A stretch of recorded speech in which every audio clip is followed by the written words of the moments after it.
എല്ലാവർക്കും നമസ്കാരം.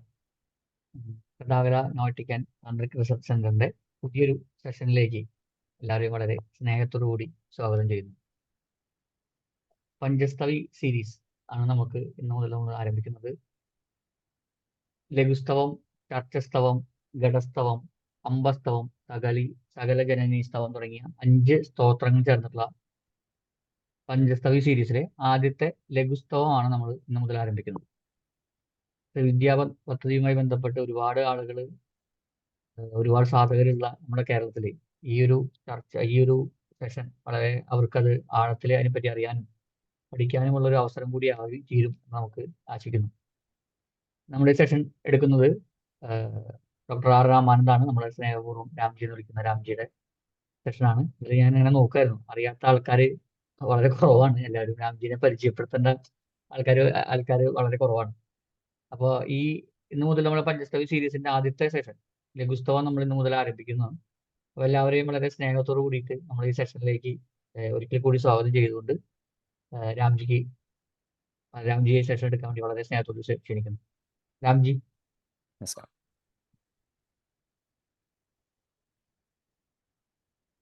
എല്ലാവർക്കും നമസ്കാരം. കുറച്ച് കാലങ്ങൾക്ക് ശേഷമാണ് വീണ്ടും കാണുന്നത്. പരാപൂജ ചെയ്ത ആൾക്കാരെ കണ്ടു. ഒരു സാധന ഗ്യാപ്പിലാണ് വീണ്ടും വന്നത്. സാധനാ സമയമാണ്.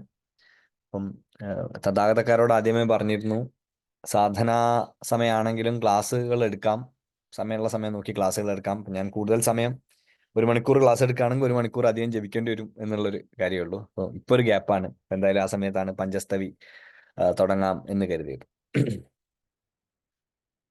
പഞ്ചസ്തവിയിൽ ആദ്യത്തെ സ്തവം എന്ന് പറയാവുന്ന ബാലാവിംശതി അഥവാ ലഘുസ്തവം എന്ന് പറയുന്നത് ശ്രീനാഥ്ജി ഇതിനു മുമ്പ് എടുത്തിട്ടുണ്ട്. നിങ്ങൾ കുറച്ച് പേരൊക്കെ അതിൽ അറ്റൻഡ് ചെയ്തിട്ടുണ്ടാവും എന്നാണ് ഞാൻ വിചാരിക്കുന്നത്. അപ്പം അന്ന് മുതലേ ഞങ്ങൾക്ക് രണ്ടുപേർക്കും ഒരു ചിന്ത ഉണ്ട്, ഇത് പൂർണ്ണമായിട്ട് എടുക്കണം. അതായത് ബാലാവിംശതി മാത്രമല്ല, ബാലാവിംശതിയുടെ കൂടെ കുറച്ചധികം ഗ്രന്ഥങ്ങൾ, ഒരു 4 ഗ്രന്ഥങ്ങൾ കൂടെ ഉണ്ട്, 4 സ്തവങ്ങൾ കൂടെ ഉണ്ട്. വാസ്തവത്തിൽ പഞ്ചസ്തവിയുടെ ആദ്യത്തെ ഒരു ചാപ്റ്ററിന്റെ പേരാണ് എന്ത്? ബാലാവിംശതി. ബാലാവിംശതി പൊതുവിൽ വളരെയധികം പ്രചാരം ലഭിച്ചിട്ടുള്ള ഒരു കൃതിയാണ്, പ്രത്യേകിച്ച് ദക്ഷിണ ഭാരതത്തിൽ. ഞാനിത് എല്ലാവരും പരിചയമുള്ള ആൾക്കാരായതുകൊണ്ടാണ് ഞാൻ വലിയൊരു ഇൻട്രൊഡക്ഷൻ മുതിരാത്ത കേട്ടോ. എല്ലാവരും തന്ത്രമൊക്കെ സാമാന്യം പരിചയമുള്ള ആൾക്കാരായതുകൊണ്ടാണ് വലിയ വലിയ ഇൻട്രൊഡക്ഷനിലേക്ക് കടക്കാത്തത്. എല്ലാവരും പരിചയക്കാരാണ്. ശരി, ബാലാവിംശതി സാമാന്യം ദക്ഷിണ ഭാരതത്തിൽ വളരെ പ്രചാരം ലഭിച്ചിട്ടുള്ള ഒരു കൃതിയാണ്. ഒരുപക്ഷെ അത്ഭുതം എന്ന് പറയാം, കേരളത്തിൽ വലിയ പ്രചാരം ലഭിച്ചിട്ടുള്ള കൃതിയാണ് ബാലാവിംശതി. അതിനൊരു കാരണമുണ്ട്. ആ കാരണം പണ്ഡിതന്മാരിന്ന് സമ്മതിച്ചു വരുന്നു. ചില ആൾക്കാർ അതിനോട് അഭിപ്രായ വ്യത്യാസമൊക്കെ പറയുന്നുണ്ട്. എങ്കിൽ പോലും ബാലാവിംശതി രചിക്കപ്പെട്ടിട്ടുള്ളത് കേരളത്തിലാണ് എന്നുള്ളൊരു ശക്തമായ അഭിപ്രായം ഉണ്ട്. ഈ ഗ്രന്ഥത്തിന് ലഘുസ്തവം എന്നാണ് പേര്.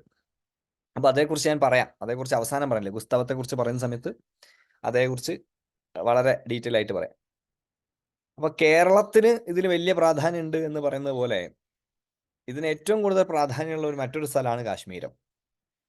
അപ്പൊ അതുകൊണ്ട് പഞ്ചസ്തവി ഒരു കാശ്മീര ശൈവ കൃതിയാണ് എന്ന് നമുക്ക് ഉറപ്പിച്ച് പറയാൻ പറ്റുന്ന ഒരു കൃതിയാണ്. നമ്മൾ അടുത്തതിൽ ഏറ്റവും കൂടുതൽ എടുത്തിട്ടുള്ള ഇതെല്ലാം കാശ്മീര ശൈവവുമായി ബന്ധപ്പെട്ടാണ്.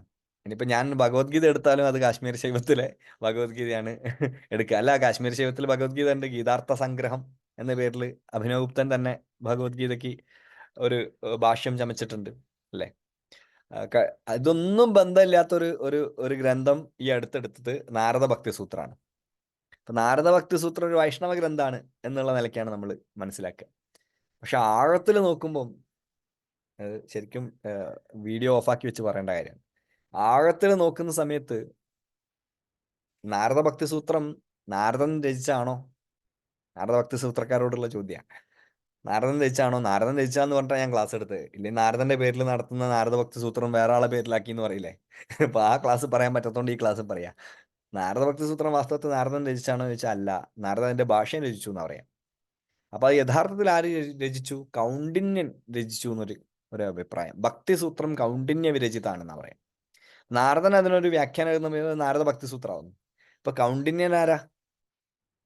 കൗണ്ഡിന്യൻ വേറെ ആരുമല്ല, ലകുലീശന്റെ ശിഷ്യനാണ്. ആരാ ലകുലീശൻ? ഓർത്തോക്കൂ, അതിമാർഗത്തിലെ ഏറ്റവും പ്രധാനപ്പെട്ട ആളാണ് ലകുലീശൻ, അല്ലേ? ലകുലീശൻ, നകുലീശൻ അല്ലെങ്കിൽ ലകുലീശൻ എന്നൊക്കെ പറയും, അല്ലെ? ലകുലീശൻ നമുക്കറിയാം. ലകുലീശൻ എവിടെയാണ് നമ്മൾ ഏറ്റവും കൂടുതൽ കേട്ടിട്ടുള്ളത്? അതിമാർഗ പാരമ്പര്യത്തിലാണ്, അല്ലെ? അതിമാർഗമുണ്ട്, മന്ത്രമാർഗമുണ്ട്. അഭിനവഗുപ്തൻ മന്ത്രമാർഗത്തിൽ ശ്രീകണ്ഠനെ എപ്രകാരം മന്ത്രമാർഗത്തിന്റെ തുടക്കത്തിൽ അനുസ്മരിക്കുന്നുവോ അതേ ബഹുമാനം അതിമാർഗത്തിൽ, ട്രാൻസ്ഗ്രസീവ് പാത്ത്, അങ്ങനെ ഇംഗ്ലീഷിൽ ട്രാൻസ്ലേറ്റ് ചെയ്യുന്നത് ശരിയാണോ അറിഞ്ഞൂടാ, എന്നാൽ പോലും ട്രാൻസ്ഗ്രസീവ് പാത്ത് എന്ന് പറയാവുന്ന അതിന്റെ ഏറ്റവും വലിയ ഉയർന്ന ആളായിട്ട് ലകുലീശനെ സ്മരിക്കുന്നു, അല്ലേ? പാശുപതനായിരുന്നു. പാശുപത സൂത്രം, നമുക്ക് ലഭ്യമായിട്ടുള്ള പാശുപതന്മാരെ കുറിച്ച് അറിയുന്ന പാശുപത സൂത്രത്തിന്റെ ഏറ്റവും മനോഹരമായ ആവിഷ്കാരം നടത്തിയിട്ടുള്ളത് ലകുലീശനാണ്. ലകുലീശന്റെ ശിഷ്യന്മാരായിട്ടുള്ള 4 പേര്, ഗർഹനേശൻ, അങ്ങനെ തുടങ്ങിയിട്ടുള്ള 4 ശിഷ്യന്മാർ, 4 ഭാഗത്തേക്കായിട്ട് പോയിട്ടുള്ള ഇവർക്ക് എല്ലാവർക്കും കൂടി ആണ് പാശുപത സമ്പ്രദായത്തിന്റെ പ്രചരണ ചുമതല ഉണ്ടായിരുന്നത്. വിഷയം ചെറുതായിട്ട് തെന്നി മാറുന്നുണ്ട്, എന്നാലും പറയാം. വിഷയം ഇഷ്ടമുള്ള മേഖലയിലേക്ക് ഇങ്ങനെ വലിച്ചടുപ്പിക്കുന്നുണ്ട്, എന്നാലും പറഞ്ഞു തുടങ്ങിയില്ലേ, അതുകൊണ്ട് പറഞ്ഞ് അവസാനിപ്പിക്കാം. അപ്പൊ നോക്കുമ്പോൾ ലകുലീശൻ എന്റെ പാരമ്പര്യത്തിൽ നമ്മൾ ആരൊക്കെ കാണുന്നുണ്ട്? പാശുപതന്മാരെ കാണുന്നുണ്ട്, വൈമലന്മാരെ കാണുന്നുണ്ട്, കരുരകന്മാരെ കാണുന്നുണ്ട്, മോസലന്മാരെ കാണുന്നുണ്ട്. മോസലന്മാരാരാ? മുസലം കൊണ്ട് നടക്കുന്നവരാണ് മോസലന്മാർ. മുസലം എന്ന് പറഞ്ഞാൽ എന്താ? ഒലക്ക. ഒലക്കയല്ല, ഒലക്ക, അല്ലേ? മുസലം കൊണ്ട് നടക്കുന്ന ആൾക്കാരാണ് ഒലക്ക. അപ്പൊ അവർ കയ്യിൽ എപ്പോഴും ഒലക്ക കൊണ്ട് നടക്കും. പണ്ട് എൻ്റെ അമ്മയുടെ അച്ഛൻ പറയുന്നു, ഈ മുസ്ലിം എന്ന വാക്ക് വരുന്നത് മുസലം കൊണ്ട് നടക്കുന്നുണ്ടാണ് എന്നൊരു വാക്ക് പറയുന്നു. അത് ശരിയാണോ അറിഞ്ഞൂടാ. എന്തായാലും മോസലന്മാര് ഒലക്ക കൊണ്ട് നടക്കുന്ന ആൾക്കാരാണ്. ഒലക്ക വെച്ചിട്ടാണ്, ഒലക്ക എപ്പോഴും കയ്യിലുണ്ടാവും. ഒലക്കയല്ല, വലിയ ദണ്ഡാണത്. അതുകൊണ്ടാണ് മോസലന്മാർ എന്ന് പറയുന്നത്. അതുകൊണ്ട് നമ്മുടെയൊക്കെ വീട്ടിൻ്റെ അടുത്തൊക്കെ ഉള്ള ചില പ്രാചീനമായ ശിവക്ഷേത്രത്തിലൊക്കെ പോയാൽ അവിടെ ലകുലീശന്റെ രൂപം ഉണ്ടാവും. നമുക്ക് മനസ്സിലാവില്ല ലകുലീശന്റെ രൂപമാണ്. നമുക്ക് കണ്ടാൽ തോന്നുന്നത് ബുദ്ധനോ ജിനനോ ഒക്കെയാണെന്നാണ് തോന്നുക, തീർത്ഥങ്കരനാണെന്നൊക്കെയാണ് തോന്നുക. അതുകൊണ്ട് പല നാട്ടിലുള്ള ഇടതുപക്ഷ ചരിത്രകാരന്മാരും ആർക്കിയോളജിസ്റ്റുകളിൽ പൊതുവെ ഇടതുപക്ഷക്കാരുണ്ടാവാൻ സാധ്യത കുറവാണ്. കാരണം അത് സത്യമായിട്ട് ഇടപെടുന്ന വിഷയമാണല്ലോ. അപ്പൊ അതുകൊണ്ട് ഇല്ല, അപ്പൊ നെറേറ്റീവ് ഉണ്ടാക്കാൻ പറ്റും. ഞാൻ പൊതുവുള്ള ഇടതുപക്ഷക്കാരെ പറഞ്ഞാണ്, യഥാർത്ഥ ഇടതുപക്ഷക്കാരെ പറഞ്ഞല്ല. അപ്പൊ അതുകൊണ്ട് സത്യവുമായി ഇടപെടുന്ന വിഷയമാണ്. യഥാർത്ഥ സത്യം എന്ന് തന്നെ വളച്ചൊടിക്കാൻ പറ്റൂല. അതുകൊണ്ട് നോക്കിക്കഴിഞ്ഞാൽ അതിലുണ്ടാവില്ല. അതുകൊണ്ട് ചരിത്രകാരമായിട്ടുള്ള പല പണ്ഡിതന്മാരും അവകാശപ്പെടുക എന്താ, ഈ ക്ഷേത്രം ബൗദ്ധക്ഷേത്രമാണ്.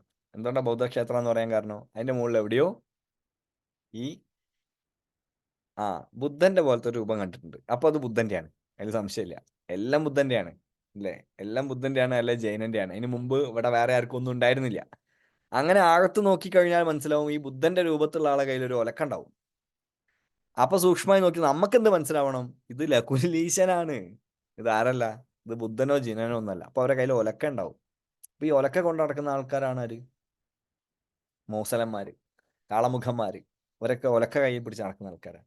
വേറെ ഒലക്ക കൈ പിടിച്ച് നടക്കുന്ന ഒരാളുണ്ട്, അറിയോ ആരാന്ന്? നിങ്ങൾക്ക് അറിയുന്ന ഒരാളാ? ഒന്ന് പറഞ്ഞു നോക്കൂ. ഒലക്ക ഒലക്കയല്ല, ഒലക്ക പോലത്തെ ഒരു സാധനം, ഹലായുധൻ എന്നാണ് വിളിക്കുക. വേല് കൈ പിടിച്ചടക്കുന്ന ആളെ നമ്മൾ വേലായുധൻ എന്നാണ് വിളിക്കുക, അല്ലേ? ശൂലം കൈ പിടിച്ച് നടക്കുന്ന ആളെ നമ്മൾ ശൂലായുധൻ എന്നാണ് വിളിക്കുക. അല്ലാം കയ്യിൽ പിടിച്ച് നടക്കുന്ന ആളെ ഹലായുധൻ എന്ന് വിളിക്കുക. അതാരാ? ബലരാമനാണ്. ബലരാമന് മറ്റൊരു പേര് സംഘർഷണൻ എന്നൊരു പേര്. അപ്പൊ ഇവരുടെ ഒരു വിഹാര ഭൂമിയായിട്ട് വ്രജത്തെ കാണണം. വ്രജം ഇന്നത്തെ വൃന്ദാവനാണ്. ആ പാശുപതന്മാരുടെ ഏറ്റവും പ്രധാനപ്പെട്ട ഒരു സ്ഥലമായിട്ട് നമുക്ക് ദ്വാരകയെ കാണാൻ പറ്റും. അതുകൊണ്ട് ദ്വാരകയ്ക്കടുത്ത് അവിടുത്തെ ഏറ്റവും വലിയ മൂർത്തി സോമനാഥനാണ്. സോമനാഥൻ പാശുപതന്മാരുടെ ദേവനാണ്. അതാണ് സോമനാഥ ക്ഷേത്രം. ഞാനൊരു ഇന്റർവ്യൂവിൻ്റെ അകത്ത് കൃഷ്ണവാസെ കാപാലിക എന്ന് പറഞ്ഞ ആൾക്കാരെന്നെ കൊന്നില്ല എന്നുള്ളൂ. അപ്പൊ കാപാലികനാണ് എന്ന് പറഞ്ഞാൽ മോശമാണ് കേട്ടോ. കാപാലിക എന്ന് പറഞ്ഞ വാക്ക് ഒരു മോശം പേരായി പോയി. കാപാലിക അത്ര മോശം കാര്യമൊന്നുമല്ല. കാപാലികന്മാർക്ക് പൊതുവിൽ ഒരു മോശപ്പേര് വന്നുപോയി. പല കാരണം ഉണ്ടായില്ല. ഒരു പ്രധാനപ്പെട്ട കാരണം ഉഗ്രഭൈരവനും ശങ്കരാചാര്യരുമായിട്ടുള്ള ആ എപ്പിസോഡാണ്. പോട്ടെ, അതിലേക്കൊന്നും പോകുന്നില്ല. അപ്പം നോക്കൂ, വ്രജത്തിലെ കഥ, വ്രജത്തിലെ ഗോപികമാരുടെ ഭക്തിയാണ് യഥാർത്ഥത്തിലുള്ള ഭക്തി എന്ന് പാശുപതനായിട്ടുള്ള കൗണ്ഡിന്യം പറയുന്നതിൽ അത്ഭുതമുണ്ടോ? ഒരത്ഭുതമില്ല. പറഞ്ഞു വരുന്നത് കൃഷ്ണനും ബലരാമനും വ്രജവും ഒക്കെ പൊതുവിൽ പിന്തുടർന്നിട്ടുള്ളൊരു മാർഗം പാശുപതമായിരിക്കാം എന്നാണ്. അതുകൊണ്ട് അത് വൈഷ്ണവരുടെ ഗ്രന്ഥമായിട്ട് അങ്ങനെ ഉറപ്പിച്ച് പറയേണ്ടതായിട്ടില്ല. നാരദ അതിനൊരു ഭക്തിസൂത്രത്തിനൊരു വ്യാഖ്യാനം എഴുതിയ സമയത്ത് അതിനൊരു കുറച്ച് വൈഷ്ണവ ഛായ കുറച്ച് വന്നു. അതുകൊണ്ട് അത് ഭക്തിസൂത്രം എടുത്താൽ പോലും നമ്മൾ തന്ത്രത്തിൽ നിന്നുകൊണ്ടാണ് ഭക്തിസൂത്രം എടുത്തത് എന്ന് പറയാൻ വേണ്ടിയാണ് ഇത്രയൊക്കെ പറഞ്ഞത്. അപ്പൊ അതുകൊണ്ട് കാശ്മീര ശൈവ പദ്ധതിയുടെ ഒരു വളരെ പ്രധാനപ്പെട്ട ഒരു ഗ്രന്ഥമായിട്ട് നമുക്ക് കണക്കാക്കാവുന്നതാണ് പഞ്ചസ്തവി. ഈ പഞ്ചസ്തവി നന്നായി ചൊല്ലുന്ന ആളുകൾ കാശ്മീരിലുണ്ട്. കാശ്മീരി പണ്ഡിറ്റുകൾ നന്നായിട്ട് പഞ്ചസ്തവി ചൊല്ലും, ഇപ്പോഴും ചൊല്ലും. ഇപ്പോഴും നമ്മൾ നല്ലൊരു കാശ്മീരി പണ്ഡിറ്റിനെ പരിചയപ്പെട്ട് പഞ്ചസ്തവി അറിയുമെന്ന് ചോദിച്ചാൽ ഇവരങ്ങ് തുടങ്ങും. ഐന്ദ്രസ്യ എന്ന് പറഞ്ഞിട്ട് അങ്ങ് തുടങ്ങും. എവിടുന്ന്? ബാലാവിംശതി മുതൽ അങ്ങ് തുടങ്ങും. ലഘുസ്തവം, ചർച്ചാസ്തവം, ഘടസ്തവം, അംബാസ്തവം, സകല ജനനിസ്തവം, അങ്ങനെ അങ്ങ് ചൊല്ലും. എല്ലാം മുഴുവൻ ചൊല്ലും, ചെറുതൊന്നല്ല, മുഴുവനായിട്ട് ചൊല്ലും. വെറുതെ നിങ്ങൾ യൂട്യൂബിൽ പഞ്ചസ്തവി എന്ന് അടിച്ചു നോക്കിയാൽ കാശ്മീരികൾ ചൊല്ലുന്ന പഞ്ചസ്തവിയാണ് നിങ്ങൾ കൂടുതൽ കേൾക്കുക. അത് ഏതാണ്ട് ബാങ്ക് വിളിക്കുന്ന പോലെ ഉണ്ടാവും. കാരണം അവിടുത്തെ ഒരു രീതി, സാംസ്കാരിക രീതി ആയിട്ടൊക്കെ ബന്ധപ്പെട്ട് ആ രീതിയിൽ അവർ ചൊല്ലുക. പക്ഷേ അവർ മുഴുവൻ ചൊല്ലും. പക്ഷെ അവർക്ക് അറിഞ്ഞൂടാ ഇത് ഇത്രയും വിപുലമായൊരു പദ്ധതിയാണ്. ഇത് ഇന്നും ഇന്നലെയും ചൊല്ലാൻ തുടങ്ങിയതല്ല, വളരെ വർഷങ്ങൾക്ക് മുമ്പും ചൊല്ലുമായിരുന്നു. അതുകൊണ്ട് തന്നെ ആദിശങ്കരാചാര്യർ കശ്മീരിലെത്തിയ സമയത്ത് ഒരു കശ്മീരി പണ്ഡിറ്റ്, ആ കശ്മീരിലുള്ള ഒരാൾ, കശ്മീരി ബ്രാഹ്മണൻ, അയാള് ആചാര്യസ്വാമികളുടെ മുമ്പിൽ പഞ്ചസ്തവി ചൊല്ലി എന്ന് പറയുന്നു. അതുകൊണ്ട് പഞ്ചസ്തവി ആചാര്യസ്വാമികൾക്ക് വളരെയധികം ഇഷ്ടപ്പെട്ടു എന്ന് പറയുന്നു. അതുകൊണ്ട് ശങ്കര വിരചിതം എന്ന് നാം വിളിക്കുന്ന സൗന്ദര്യലഹരിക്ക് ഏറ്റവും കൂടുതൽ ചാർച്ച എന്തിനോടാ ഉള്ളതെന്ന് ചോദിച്ചാൽ അത് പഞ്ചസ്തവിയാണ്. അതുകൊണ്ട് പഞ്ചസ്തവിയും സൗന്ദര്യലഹരിയും ഒരു സഹോദര ഗ്രന്ഥമായിട്ട്, സഹോദരി ഗ്രന്ഥമായിട്ട്, സിസ്റ്റർ ഗ്രന്ഥമായിട്ട് വേണമെങ്കിൽ കണക്കാക്കാവുന്നതാണ്. ഒരുമിച്ച് വെച്ചാൽ ഒരുപോലെ തോന്നും. അതുകൊണ്ട് തന്നെ സൗന്ദര്യലഹരിക്ക് വ്യാഖ്യാനം ലക്ഷ്മീധരൻ എഴുതിയ സമയത്ത് അദ്ദേഹം കൗളമാർഗ വിരോധിയായിരുന്നു. എങ്കിൽ പോലും അദ്ദേഹം വ്യാഖ്യാനം ചമച്ച സമയത്ത് ധാരാളം ഉദാഹരണങ്ങളും കാര്യങ്ങളും ഒക്കെ അദ്ദേഹം എടുത്ത് കോട്ട് ചെയ്യുന്നത് പഞ്ചസ്തവിയാണ്. അതുകൊണ്ട് ബാലാവിംശതി വായിക്കുന്ന ഒരാൾക്ക് സ്വാഭാവികമായിട്ടും സൗന്ദര്യലഹരിയായിട്ട് എന്തൊക്കെയൊരു ബന്ധം ഉണ്ടല്ലോ എന്നിങ്ങനെ തോന്നും. കാരണം സൗന്ദര്യലഹരിയിൽ ആദ്യത്തെ ഭാഗം, ആനന്ദലഹരി എന്ന് നാം വിളിക്കുന്ന ഭാഗം എന്താണ്? എന്തിനെ കുറിച്ചാണ് സംസാരിക്കുന്നത്? ആന്തരികമായ ഈശ്വരീയ ശക്തിയുടെ ആന്തരികമായ ചലനത്തെക്കുറിച്ചാണ്.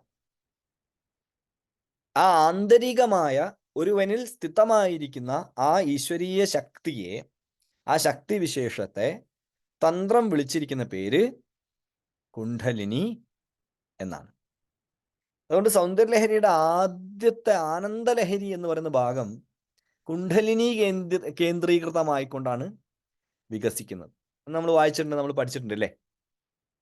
അതേ സമയത്ത് അത് സൗന്ദര്യലഹരിയിലേക്ക് വരുമ്പം അതെന്തായി മാറുന്നു? അത് ബാഹ്യ പദ്ധതിയിലേക്ക് വരുന്നു. ഇപ്പൊ ഒരു അന്തർയാഗ ക്രമത്തിൽ നിന്ന് അതൊരു ബഹിർയാഗ ക്രമത്തിലേക്ക് വരുന്നു.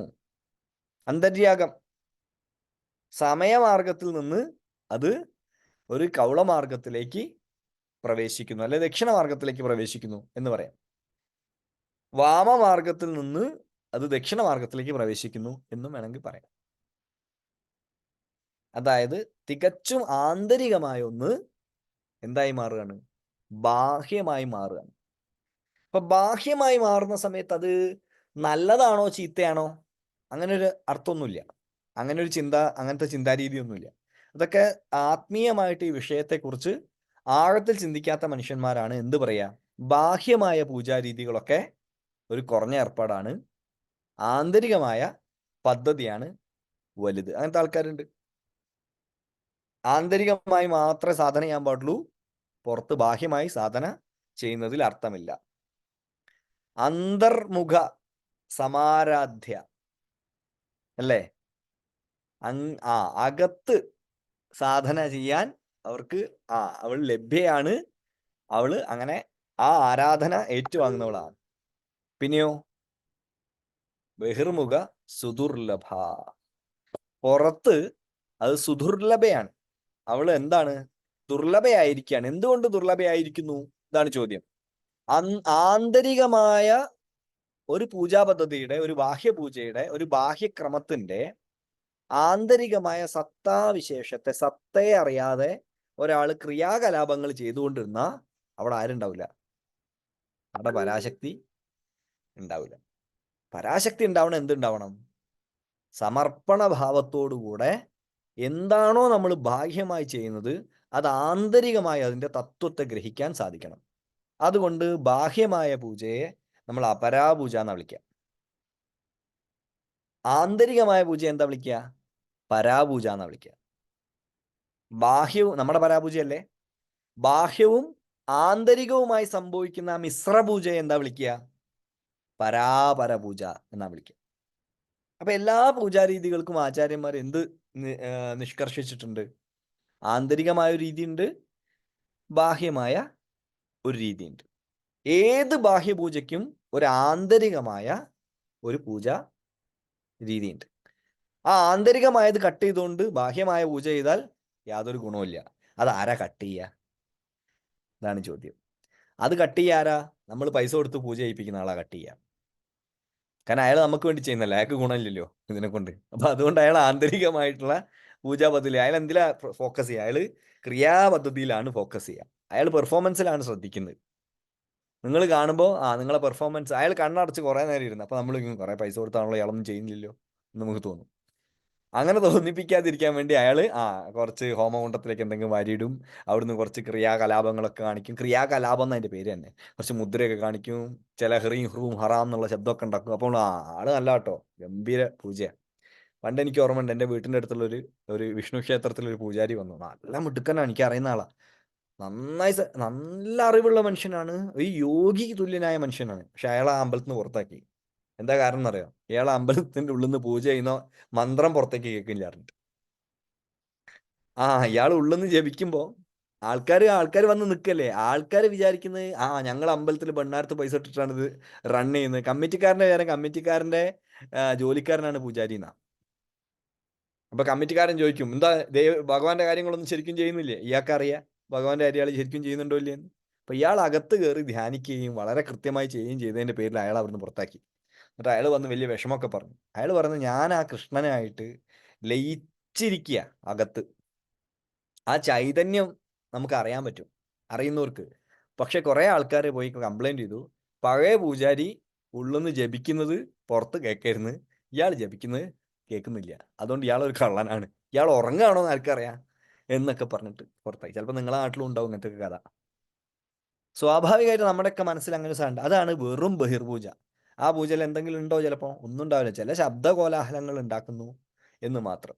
നമ്മൾ സ്കൂളിലൊക്കെ പഠിക്കുന്ന സമയത്ത് അമ്മേനെ അച്ഛനെയും കേൾപ്പിക്കാൻ വേണ്ടി ഒച്ചയിൽ വായിക്കും. എന്തെങ്കിലും മനസ്സിലാവുണ്ടോ? ഒന്നും മനസ്സിലാവില്ല, ഒരു സാധനം മനസ്സിലാവുന്നില്ല. പകരം നമ്മൾ നമുക്ക് പഠിക്കണമെങ്കിലോ ഒന്നും മിണ്ടാതെ ശ്രദ്ധിച്ചത് വായിക്കും.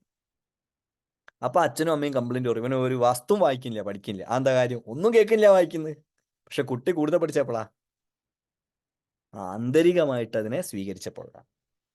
അത് സാമാന്യമായിട്ടുള്ള ഒരു ഉദാഹരണം പറഞ്ഞാണ്. പക്ഷെ ആചാര്യന്മാരെ എല്ലാ പൂജയ്ക്കകത്തും ആന്തരികവും ബാഹ്യവുമായിട്ടുള്ള ഘടകങ്ങൾ വെച്ചിട്ടുണ്ട്. എന്തിനു വെച്ചു? ഇതാണ് ചോദ്യം. എന്തിനു വെച്ചു? എന്തിനാണ് വെച്ചിരിക്കുന്നത്? നോക്കൂ, സർവ പദ്ധതിയും കാര്യക്രമവും പാഠ്യക്രമവും ഇതെല്ലാം എന്താണ് നമുക്ക് പറഞ്ഞു തരുന്നത്? ഒരു വലിയ പ്രാപഞ്ചികമായ സത്യത്തിനെയാണ്. ആ പ്രാപഞ്ചികമായ സത്യം രണ്ട് കൂട്ടർ ഒരുപോലെ തെരഞ്ഞിട്ടുണ്ട്. അതാരൊക്കെയാ? അത് നമ്മളെന്ന് വെച്ചാൽ ആത്മീയവാദികൾ, പിന്നെയോ ശാസ്ത്രവാദികൾ. ആത്മീയക്കാരും ശാസ്ത്രക്കാരും ഒരുപോലെ തെരഞ്ഞിട്ടുണ്ട്. ശാസ്ത്രബുദ്ധിയുള്ള ആളുകൾ അന്വേഷിച്ചു. എങ്ങനെ അന്വേഷിച്ചു? ബാഹ്യമായി അന്വേഷിച്ചു. എങ്ങനെയാണ് സർവപ്രപഞ്ചം ഉണ്ടായത്? ബാഹ്യമായ അന്വേഷണം. ബാഹ്യമായ അന്വേഷണത്തിന് പരിധിയുണ്ട്. എന്താ പരിധി? ഇന്ദ്രിയങ്ങളുടെ പരിധിയാണ് ബാഹ്യമായ അന്വേഷണത്തിന്റെ പരിധി. കാണാവുന്നത്രേ കാണാൻ പറ്റുള്ളൂ, കേൾക്കാവുന്നത്രേ കേൾക്കാൻ പറ്റുള്ളൂ, തൊടാവുന്നത്രേ തൊടാൻ പറ്റുള്ളൂ. പക്ഷെ നമ്മൾ അതിനെ അതിലംഘിച്ചു. ഇന്ദ്രിയങ്ങളുടെ പരിധിയെ അതിലംഘിച്ചു. എങ്ങനെ അതിലംഘിച്ചു? ഉപകരണങ്ങളുടെ സഹായത്തോടെ അതിലംഘിച്ചു. ഉപകരണം, കരണത്തിന്റെ സബ്ബാണ്. കരണം എന്താ? കരണം ഇന്ദ്രിയങ്ങളാ. 5 കരണങ്ങൾ എന്തൊക്കെയാ? കണ്ണ്, മൂക്ക്, നാക്ക്, ത്വക്ക്, ചെവി തുടങ്ങിയിട്ടുള്ള കരണങ്ങൾ. ഈ കരണങ്ങളുടെ ശക്തിക്കുറവിനെ നമ്മൾ ശാസ്ത്രം കൊണ്ട് വലുതാക്കി. ദൂരെ ഉള്ളത് കാണാൻ പറ്റുന്നില്ല, അപ്പൊ എന്താ? ടെലസ്കോപ്പ്. ചെറുതായ ഒന്നിനെ കാണാൻ പറ്റുന്നില്ല, അപ്പൊ എന്താ? മൈക്രോസ്കോപ്പ്. ഹൃദയത്തിന്റെ ശബ്ദം കേൾക്കാൻ പറ്റുന്നില്ല, സ്റ്റെതസ്കോപ്പ്. ഇങ്ങനെ എന്തൊക്കെയാണോ നമുക്ക് ഇന്ദ്രിയങ്ങളെ കൊണ്ട് മനസ്സിലാക്കിയെടുക്കാൻ പറ്റുന്നത്, അതിനെയൊക്കെ ഉപകരണങ്ങളുടെ സഹായത്തോടു കൂടി ശാസ്ത്രം അന്വേഷണം ആരംഭിച്ചു. ആ അന്വേഷണം ഇന്നും ഒടുങ്ങിയിട്ടില്ല. അതിങ്ങനെ തുടർന്നുകൊണ്ടിരിക്കുക. അത് പല മാർഗത്ത് തുടർന്നുകൊണ്ടിരിക്കുക. അപ്പൊ ഡിവൈസസ് ഒന്നും പോരാതെയായി. അപ്പൊ വീണ്ടും വീണ്ടും വീണ്ടും വീണ്ടും ശക്തി കൂടിയ ഡിവൈസസ് എടുക്കുക. നമ്മൾ അറിയുന്ന ഒരു ഏറ്റവും വലിയ ശക്തി കൂടിയ ടെലസ്കോപ്പിന്റെ പേരെന്തായിരുന്നു? ഹബിൾ ടെലസ്കോപ്പ് എന്നായിരുന്നു. ഹബിൾ ടെലസ്കോപ്പ് ഇപ്പൊ ഔട്ടായി. ഇപ്പൊ പേര് എന്താണ്? ജെയിംസ് വെബ് എന്നാണ് പുതിയ ടെലസ്കോപ്പിന്റെ പേര്. ആ ടെലസ്കോപ്പ് വെച്ചിട്ടാണ് നോക്കുന്നതിന്റെ അപ്പുറത്തേക്ക്. എത്ര നോക്കിയാലും അതിന്റെ അപ്പുറത്ത് പിന്നെ ഉണ്ടാവൂലേ? അപ്പൊ അത് എത്ര ദൂരം നമ്മൾ നോക്കും? എത്ര ശക്തി കൂടിയ ടെലസ്കോപ്പ് വെച്ച് നോക്കിയാലും അതിന്റെ അപ്പുറത്ത് എന്തുണ്ട്? കാണാവതിന്റെ അപ്പുറം ഉണ്ട്. അതുകൊണ്ട് ബാഹ്യമായ അന്വേഷണം എവിടെയും ചെന്ന് മുട്ടൂല എന്ന് ആർക്ക് മനസ്സിലായി? ആത്മീയവാദിക്ക് മനസ്സിലായി. അതുകൊണ്ട് അകത്തേക്കാണ് അന്വേഷിക്കേണ്ടത്, പുറത്തേക്കല്ല. അകത്തേക്ക് അന്വേഷിക്കുമ്പോൾ എന്തുകൊണ്ട് അന്വേഷിക്കണം? കണ്ണുള്ളോട്ട് തിരിച്ചു വെക്കാൻ പറ്റുമോ? ഇല്ല. കണ്ണുള്ളോട്ട് തിരിച്ചു വെക്കാൻ പറ്റില്ല. ചില ആൾക്കാർ ഇങ്ങനെ ജപിക്കും, മെഡിറ്റേഷൻ ഒക്കെ ചെയ്യുമ്പോൾ കണ്ണിങ്ങനെ മറിഞ്ഞ് മുകളിലോട്ട് പോകും. അത് പരമാവധി അന്തർദൃഷ്ടി ഉണ്ടാവാനാന്നാ പറയാ. അതിന്റെ അർത്ഥം കണ്ണ് പുറകോട്ട് പോയിട്ട് തലയ്ക്കുള്ളിലൊക്കെ കാണുന്നതല്ല. ആ അനുഭവത്തിന്റെ തീവ്രതയിൽ ആ റെറ്റിന്റെ മുകളിലേക്ക് പോകുന്നു. അപ്പൊ എന്തുണ്ടാവുന്നു? ബാഹ്യദൃഷ്ടി കട്ടാവുന്നു. അപ്പൊ എന്തുണ്ടാവുന്നു? അന്തർദൃഷ്ടി ഉണ്ടാവും. അന്തർദൃഷ്ടി എന്തുകൊണ്ടുണ്ടാവുന്നു? കണ്ണുകൊണ്ടാണോ ഉണ്ടാവുന്നത്? കണ്ണെന്ന് പറഞ്ഞ മാംസളമായ ഈ ഇന്ദ്രിയം കൊണ്ടാണോ അന്തർദൃഷ്ടി ഉണ്ടാവുന്നത്? അല്ല. പിന്നെ എന്തുകൊണ്ടാണ് ഉണ്ടാവുന്നത്? അന്തർദൃഷ്ടി അന്ധകരണം കൊണ്ടാണ് ഉണ്ടാവുന്നത്. ബഹിർകരണങ്ങളും ഉണ്ട്, അന്ധകരണങ്ങളും ഉണ്ട്. ബഹിർകരണങ്ങളെ സഹായിക്കാൻ ഉപകരണം ഉണ്ട്. അന്ധകരണമായിട്ടുള്ള മനസ്സ്, ബുദ്ധി, അഹങ്കാരം, ഈ 3 സഹായിക്കാൻ ഉപകരണം ഉണ്ടോ? ഉപകരണം ഉണ്ടോ? ഇപ്പം ഉണ്ട്. കുറച്ചൊക്കെ സോഫ്റ്റ്വെയറുകളൊക്കെ കുറച്ച് AI ഒക്കെ ബുദ്ധിനെ സഹായിക്കാൻ തുടങ്ങിയിട്ടുണ്ട്, ആർട്ടിഫിഷ്യൽ ഇന്റലിജൻസ്. എന്നാലും ലോകത്തുള്ള മൊത്തം മനുഷ്യന്മാരും ബുദ്ധി അതിൻ്റെ അകത്തേക്ക് കൊടുത്താലേ ഉള്ളൂ അതിന് ബുദ്ധി ഉണ്ടാവുള്ളൂ. അപ്പോഴും എന്ത് പോരായ്മയുണ്ട്? ലോകത്തുള്ള സർവ്വ മനുഷ്യന്മാരെയും ബുദ്ധി ഉള്ളതേ അതിന് പറയാൻ പറ്റുള്ളൂ. ആ ബുദ്ധിക്ക് അപ്പുറത്തുള്ള അതിന് പറയാൻ പറ്റില്ല. പറ്റുമോ? പറ്റില്ല. ചില പെർമ്യൂട്ടേഷൻ കോമ്പിനേഷൻ ഒക്കെ വെച്ചിട്ട് അതിങ്ങനെ ഓരോന്നുണ്ടാക്കി പറഞ്ഞു തരും. അപ്പൊ അവിടെയും പരിമിതിയുണ്ട്. അപ്പൊ അന്ധകരണത്തിനെ സഹായിക്കാൻ ഒരു ഉപകരണവും ഇല്ല. സത്യം പറഞ്ഞാൽ ഇല്ല. മനസ്സിനെ സഹായിക്കാൻ ഉപകരണമില്ല, ബുദ്ധിയെ സഹായിക്കാൻ ഉപകരണമില്ല, അഹങ്കാരത്തെ സഹായിക്കാൻ ഉപകരണമില്ല. അപ്പോൾ അന്ധകരണവും ആ അന്വേഷണത്തിൽ വഴിമുട്ടി. അപ്പോൾ അകമേക്ക് നോക്കണമെന്ന് ചിന്തിക്കുന്ന ആളുകൾ, പുറമേക്ക് നോക്കണമെന്ന് ചിന്തിക്കുന്ന ആളുകൾ, രണ്ടുപേരും ഒരു പെർട്ടിക്കുലർ ജങ്ചറിൽ വന്ന് മുട്ടി നിൽക്കുകയാണ്. രണ്ടുപേർക്കും മുന്നോട്ട് പോകാൻ പറ്റുന്നില്ല. എന്നാൽ ഈ രണ്ടുപേരും ഒരേ ഉത്തരം കണ്ടുപിടിച്ചു. അതെന്താ? സർവപ്രപഞ്ചം ഉണ്ടായിരിക്കുന്നത് ബോധം കൊണ്ടാണ് എന്ന് ഫിസിക്സും, സർവപ്രപഞ്ചവും ഉണ്ടായിരിക്കുന്നത് ബോധം കൊണ്ടാണ് എന്ന് യഥാർത്ഥ ഒരു ആത്മീയവാദിയും ഒരുപോലെ ഒരേ സ്വരത്തിൽ പറയുന്നു. പ്രോധിത സത്യവിബോധമരീചി, ബോധമരീചി കൊണ്ട് ഞാൻ പ്രേഷിത വിശ്വപദാർത്ഥം ഈ വിശ്വപദാർത്ഥത്തെ ഞാൻ ഉണ്ടാക്കിയിരിക്കുന്നു. എന്നിൽ നിന്ന് പലതായി ബഹുവായിക്കൊണ്ട് ഞാൻ ഉണ്ടാക്കിയിരിക്കും എന്ന് ഭൈരവസ്തോത്രം. സർവപ്രപഞ്ചത്തിനും ഒരു കോൺഷ്യസ് ആയിട്ടുള്ള ഒരു കോൺഷ്യസ്നെസ് എന്ന് പറയുന്ന ഒരു തത്വമുണ്ട് എന്ന് ഇന്ന് മിക്കൈ കാക്കുവിനെയൊക്കെ പോലുള്ള തിയററ്റിക്കൽ ഫിസിസിസ്റ്റുകൾ ഒക്കെ പറഞ്ഞു തുടങ്ങുന്നു. പക്ഷേ അവർക്ക് അതിനെ എങ്ങനെ ഡീൽ ചെയ്യണമെന്ന് അറിയുന്നില്ല. കാരണം മനസ്സ്, ബുദ്ധി, അഹങ്കാരം, കണ്ണ്, മൂക്ക്, നാക്ക്, തൊക്ക്, ചെവി തുടങ്ങിയ 8 ഉപകരണങ്ങൾ കൊണ്ട് ഡീല് ചെയ്യാൻ പറ്റുന്ന ഒരു സാധനത്തിന്റെ പേരല്ല കോൺഷ്യസ്നെസ്.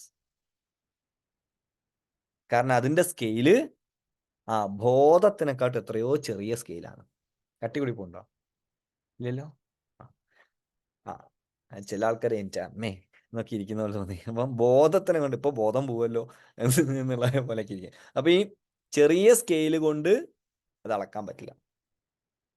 ബോധത്തെ അളക്കാൻ എന്ത് വേണം? ബോധത്തിന്റെ മാർഗം തന്നെ പിടിക്കണം. ഈ ബോധത്തിന്റെ മാർഗം തന്നെ പിടിച്ചാൽ ആ മാർഗം അവബോധത്തിന്റെ പാതയിൽ നമ്മൾ സഞ്ചരിച്ചു കഴിഞ്ഞാൽ ആ മാർഗം നമുക്ക് എന്താണ് വ്യക്തമാക്കി തരാൻ പോകുന്നത്? ഇതൊരു പ്രധാനപ്പെട്ട ക്വസ്റ്റ്യനാണ്.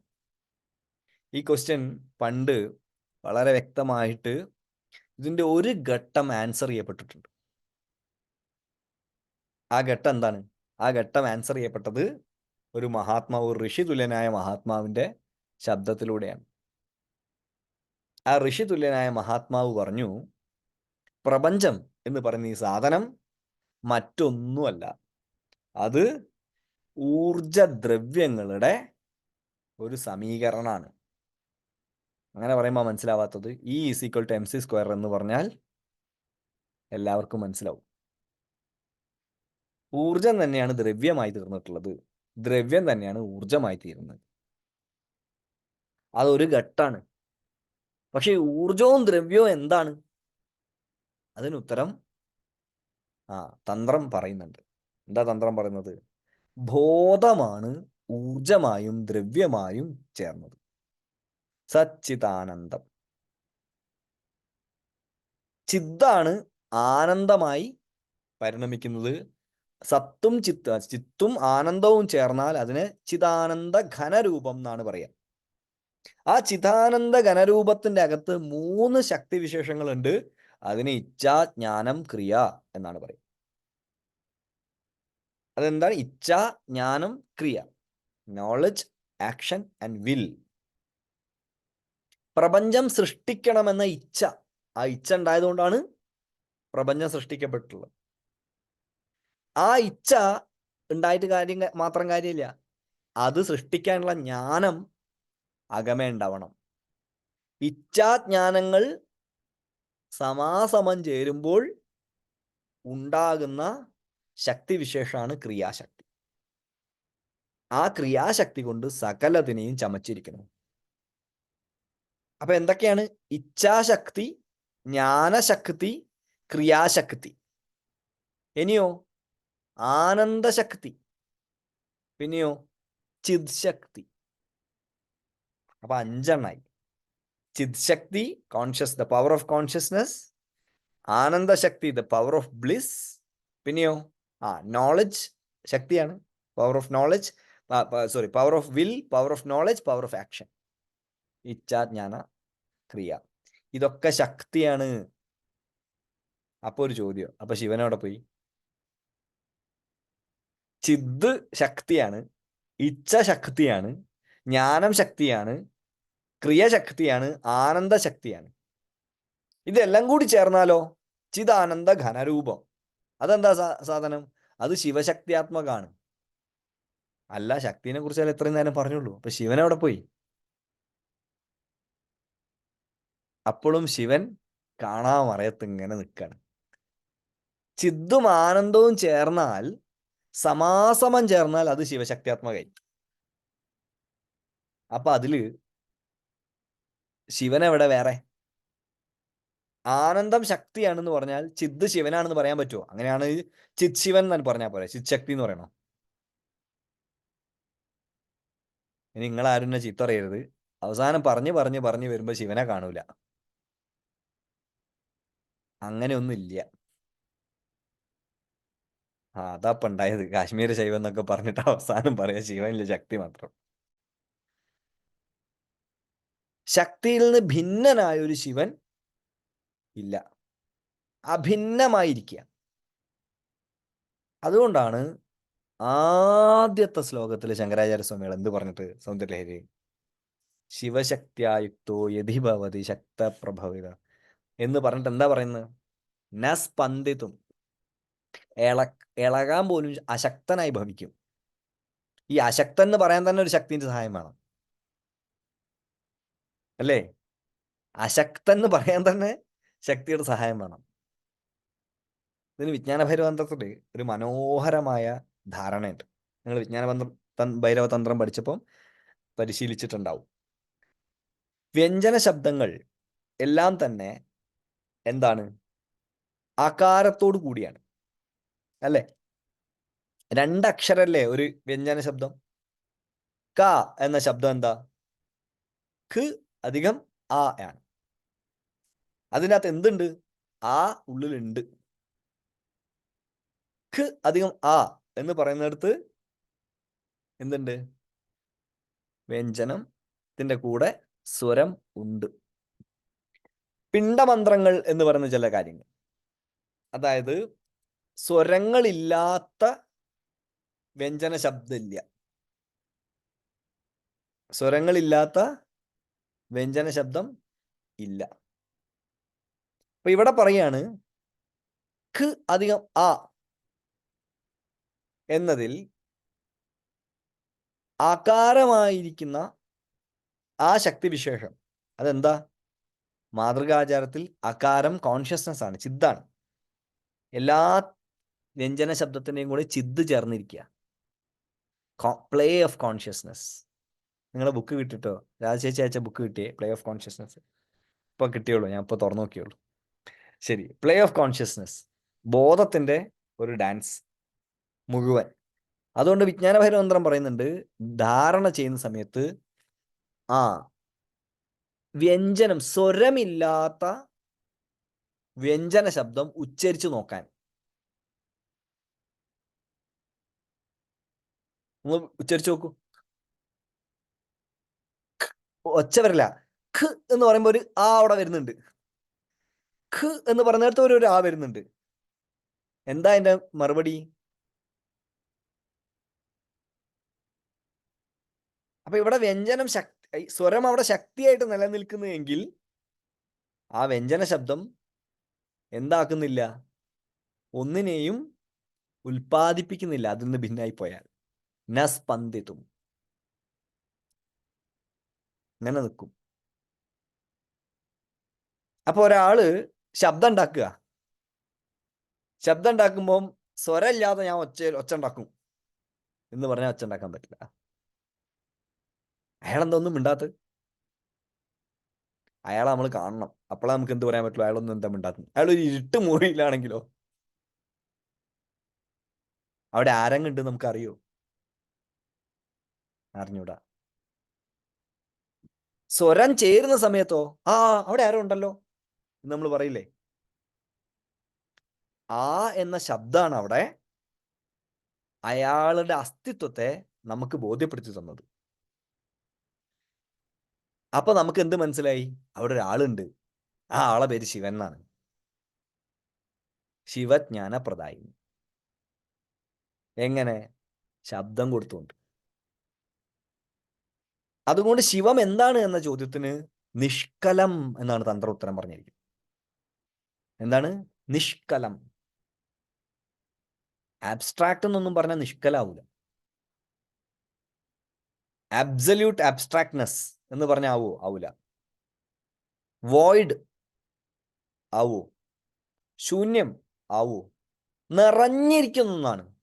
പക്ഷെ നിറവ് അനുഭവപ്പെടുന്നില്ല. എങ്ങനെ അനുഭവപ്പെടുന്നില്ല? അതിൻ്റെ അകത്ത് ശക്തിയുടെ ചലനം ഇല്ലെങ്കിൽ അനുഭവപ്പെടുന്നില്ല. അപ്പൊ ശക്തിയുടെ ചലനം ഉണ്ടാവുമ്പോൾ മാത്രം അനുഭവപ്പെടുന്ന ഒരു സ്ഥിതിവിശേഷത്തിന്റെ പേരാണ് ശിവം എന്ന് ശൈവര് തിരിച്ചറിയാം.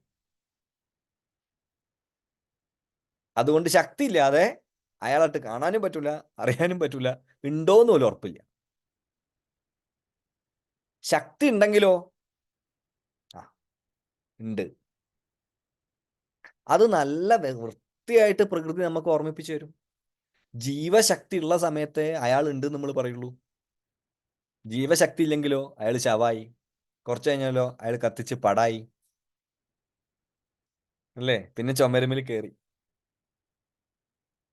അത് അച്ഛന്റെ ചിത്രമേ ആവുന്നുള്ളൂ, അച്ഛനാവുന്നില്ല. അച്ഛന്റെ ചിത്രമേ ആവുന്നുള്ളൂ, അച്ഛനാവുന്നില്ല. ഇനി അച്ഛന്റെ ചിത്രം അച്ഛനാവുന്നുണ്ട് എവിടെ? അകമേ, നമ്മുടെ അകമേ. എന്ത് കാരണം കൊണ്ട്? സ്മൃതിശക്തി അതിന്റെ കൂടെ ചേരുന്നുണ്ട്. സ്മൃതിശക്തി അതിന്റെ കൂടെ ചേരുമ്പോഴാണ് അച്ഛന്റെ ചിത്രം അച്ഛൻ, ഒരാൾക്ക് ഓർമ്മയില്ല അച്ഛനാണ് എന്ന്. ഇങ്ങനെ നോക്കിക്കും, ഇതെന്തത്? അപ്പൊ അച്ഛൻ എന്ന് പറയുന്ന അസ്തിത്വം തലയ്ക്കകത്തും പ്രകാശിപ്പിക്കപ്പെടുന്നില്ല. കാണുന്നുണ്ട്, പ്രകാശിപ്പിക്കപ്പെടുന്നില്ല. അച്ഛനാവണമെങ്കിലോ അച്ഛൻ എന്ന് പറയുന്ന ഓർമ്മയെ, ആ സ്മൃതിശക്തിയെ ഈ ചിത്രമായിട്ട് ചേർത്ത് കിട്ടുമ്പോൾ അച്ഛൻ. നോക്കൂ, നസ്പന്ദിത്വമപി, ഒരു ചെറിയ അനക്കത്തിന് പോലും ശക്തി ഇല്ലാണ്ട പറ്റൂല. ആ ശിവമായിരിക്കുന്ന ആ മഹാശക്തി വിശേഷം, ശക്തിവിശേഷം എന്നാ ഞാൻ പറയുന്നത്, അത് നിഷ്കലമായിരിക്കുന്ന ഭാവത്തിൽ നിന്ന് ഈ സർവ്വതുമായിരിക്കുന്ന, സകലമായിരിക്കുന്ന ഒന്നായി മാറി. എടുക്കാൻ പറ്റുന്ന, തൊടാൻ പറ്റുന്ന, പിടിക്കാൻ പറ്റുന്ന ഒരു സാധനമായിട്ട് മാറി. ഒരു ഗ്ലാസ് ആയിട്ട് മാറി. അതൊരു ചിന്തയായിരുന്നു, ആരെയോ തലയിലുള്ള ചിന്തയായിരുന്നു. അപ്പൊ അതിനെ പിടിക്കാൻ പറ്റൂല, അപ്പൊ അതിന് രൂപമില്ല, അപ്പൊ അതിനെ തൊടാൻ പറ്റില്ല, അപ്പൊ അതിനെ കാണാൻ പറ്റൂല. അതിന് എത്ര വേണം വലുതാവാൻ പറ്റും, എത്ര വേണം ചെറുതാവാൻ പറ്റും, ഏത് രൂപത്തിൽ വേണം ആവാൻ പറ്റും. ഇപ്പൊ ഞാൻ പറയാം നിങ്ങളോട്, നിങ്ങളൊരു ഗ്ലാസ് ചിന്തിക്കൂ. ചിന്തിച്ചോ എല്ലാരും? ഒരു കുപ്പി ഗ്ലാസ് ചിന്തിക്കൂ. ചിന്തിച്ചോ? ചിന്തിച്ചു ഇല്ലേ? ഇതുപോലെയാണോ ആ ഗ്ലാസ്?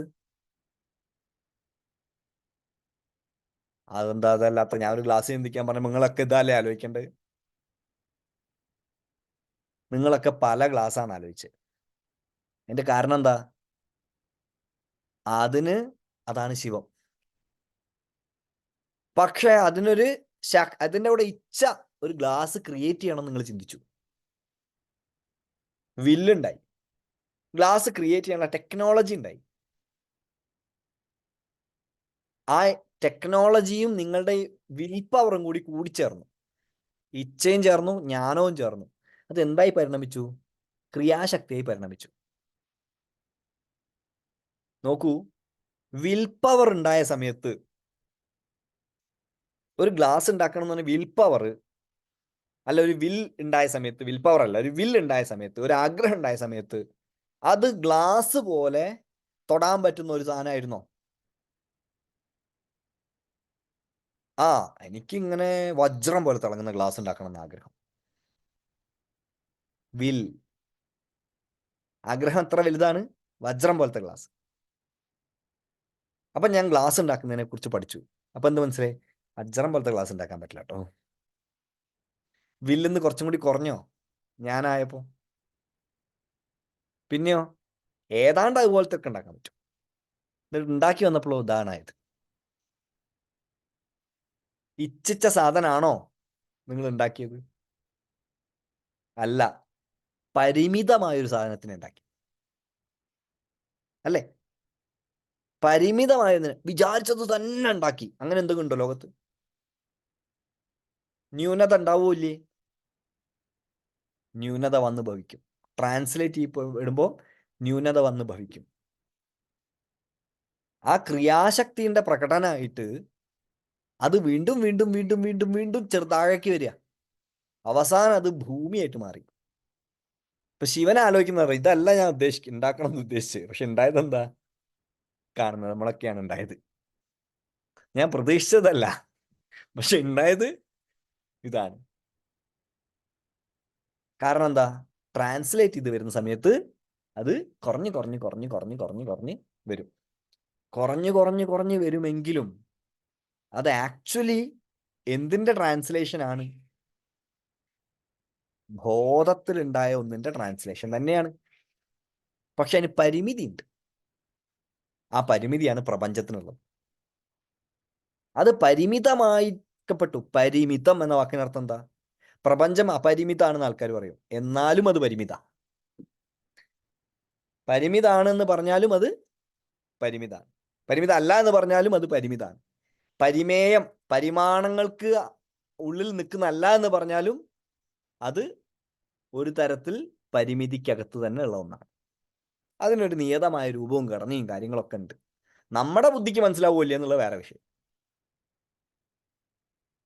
അതെങ്ങനെ ഉണ്ടായി എന്നാണ് ശാസ്ത്രജ്ഞന്മാരും നമ്മളും ഒരുപോലെ ചിന്തിക്കുന്നത്. ആ ചോദ്യത്തിന് ശാസ്ത്രത്തിന് ഉത്തരമില്ലാതെ നാളെ ഉത്തരം കിട്ടുമെന്ന് അറിയില്ല. ഉത്തരം കിട്ടുമ്പോൾ ഇവിടേക്ക് തന്നെ വരുമായിരിക്കും. തന്ത്രം പറയുന്ന ഉത്തരം അത് ശക്തിയുടെ പ്ലേ ആണ്. റിയൽ പ്ലേ ഓഫ് കോൺഷ്യസ്നസ് ആരാ ചെയ്യുന്നത്? ശക്തിയാണ്. അതുകൊണ്ട് തന്ത്രം വിളിക്കും. ഞാൻ പലവട്ടം ക്ലാസ്സുകളിലൊക്കെ പറഞ്ഞൊരു വാക്കാണ് അപൂർവ നിർമ്മാണ വസ്തു. അപൂർവ നിർമ്മാണ വസ്തു. പ്ലൂട്ടോയെയും കൊറോണയെയും ഉണ്ടാക്കിയത് ഒരേ സാധനം കൊണ്ട്. ആലോചിച്ച് നോക്കൂ. നീലത്തിമിംഗലത്തിനെയും എഴുതുന്ന പെന്നിനെ ഉണ്ടാക്കി കൊതുവിനെ ഉണ്ടാക്കി ഒരേ സാധനം കൊണ്ട്.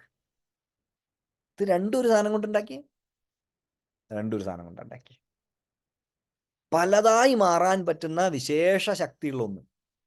ആ വിശേഷ ശക്തിയുള്ള ഒന്നിന് 5 ഭാവങ്ങളുണ്ട് നമ്മൾ മനസ്സിലായി. എന്തൊക്കെയാണ്?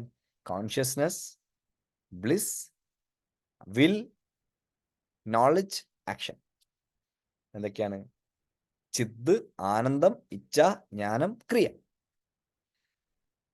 ഈ ചിത്ത്, ആനന്ദം, ഇച്ഛ, ജ്ഞാന, ക്രിയ എന്ന് പറയുന്നതിന്റെ കൂടെയൊക്കെ ശക്തി ശക്തി ശക്തി ശക്തി എന്ന് ചേർത്താലേ അതെന്താവുള്ളൂ? അത് ഫങ്ഷനിലാവുള്ളൂ. അപ്പോഴേ അത് ചിത്ശക്തി ആവുള്ളൂ. മറ്റല്ലെങ്കിൽ എന്താ? അത് ചിത്ശിവം, ചിത്ശവം. ശിവല്ല, ശവം. ആ ചിത്ശവത്തിനെ എവിടെ ഇട്ടിരിക്കുന്നു? എവിടെ ഇട്ടിരിക്കുന്നു? ഒരു മെത്തയാക്കി ഇട്ടിരിക്കുന്നു.